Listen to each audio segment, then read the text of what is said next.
The final point that we'll examine before we conclude the class is something interesting about horse racing that happened in year 5 of the Hijrah.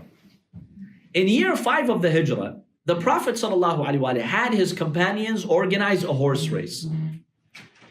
Now you had two types of horses. The first type are those horses that were trained and fit, very muscular, they could run great distances. And then you had the average horse.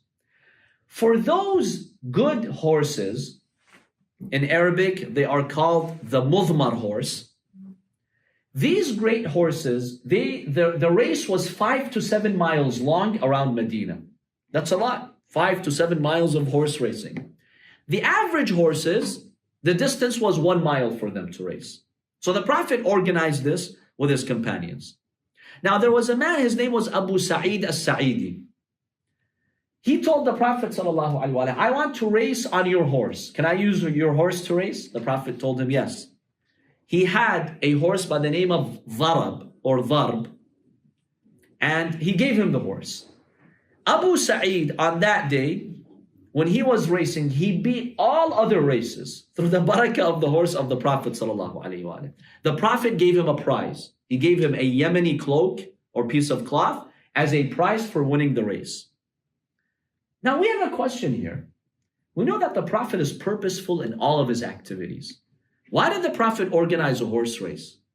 What purpose did it serve? Like you wouldn't think the Prophet would do that, right?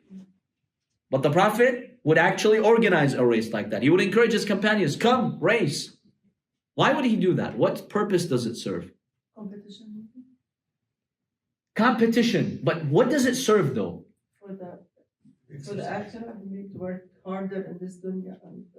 Yeah, but the Prophet could tell them, let's go and pray for the akhirah. Why the horse race? I don't know. I remember in Nahj al-Balagha, we studied that about Imam Ali. A sermon about the horses, yes. And how you The man was giving the example of how to prepare for the akhirah. Yeah. Yes.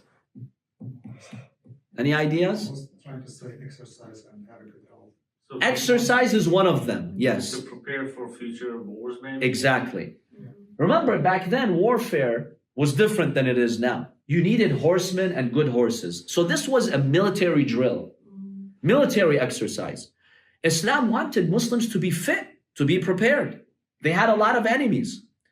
So it wasn't for entertainment purposes, let's just go and, waste time. No, the Prophet was purposeful in his activities. It was aimed at strengthening the Muslim community. By the way, in Islam, betting is haram, right? Like if you bet who's going to win this basketball game or football game, it's haram. Betting is haram. There are exceptions. One exception is what? Horse racing. Not for the bystanders. For who? The players. Islam allows the players themselves who are participating in the horse race to bet that whoever wins gets this amount of money. Islam allowed this. Why? To encourage horse races, to keep them fit, and to also strengthen the Muslim community. It was purposeful. Number two, it's a good exercise. You go out there, you see nature, you have a race, you see the animals, you see the creation of God. These days, we're stuck in our rooms with these tablets. That's why you have so much depression and anxiety, because we're disconnected from nature. We're disconnected from the beautiful life that Allah wants for us. So it's mustahab. Go out there, experience life. The Prophet actually organized this, and it was beautiful. And exercise. Exercise, being healthy, being fit, Islam highly recommends that. One final point here. Numerous sources indicate that the Prophet once fell from his horse. And this caused an injury to either his leg or his shoulder. One narration states his right thigh. So for 2 weeks, the Prophet in Medina could not pray while standing.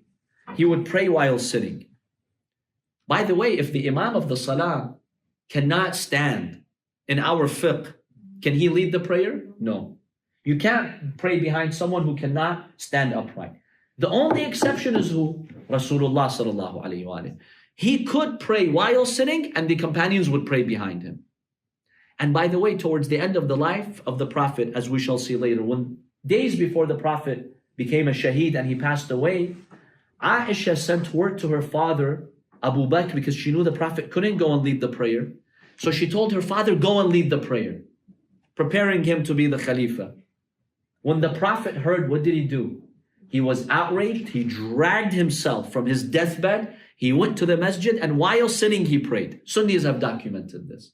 Just so Abu Bakr would not pray. So the fact that they tell you he appointed Abu Bakr to lead the prayer, that's not true. He tried, but the Prophet stopped him. So now, the question is, why did the Prophet fall from his horse? We know that the Prophet is fit, he knows what he's doing, he doesn't do something risky. Why did he fall from his horse? Some scholars have examined this, and they have arrived at this conclusion. The hypocrites around the Prophet always were trying to find a way to assassinate Rasulullah sallallahu alaihi wasallam. And you've heard the story of Aqaba and others where they tried to throw a rock on the Prophet. They tried to kill the Prophet many times. Who? The hypocrites who were acting as Muslims. One tactic that they used, according to this analysis, is to scare the horse or do something to the horse so that the Prophet falls and dies. Allah subhanahu wa ta'ala protected the Prophet from dying, but yes, he was injured.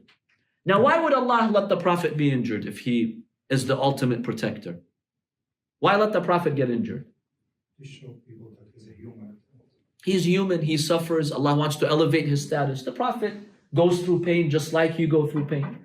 Number two, there are some people, maybe in life, this is their philosophy. Let me not do this, let me not try this activity, let me not take this initiative, maybe I'll get hurt, maybe I'll fall. Islam says no. Be strong and courageous. Don't be reckless. Be responsible.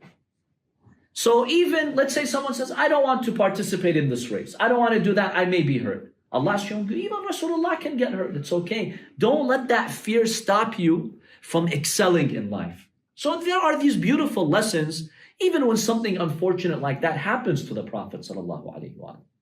Allah wanted to raise the status of the Prophet. When the Prophet suffers, Allah gives him, a greater reward. And he suffers just like other human beings, and still he's our role model.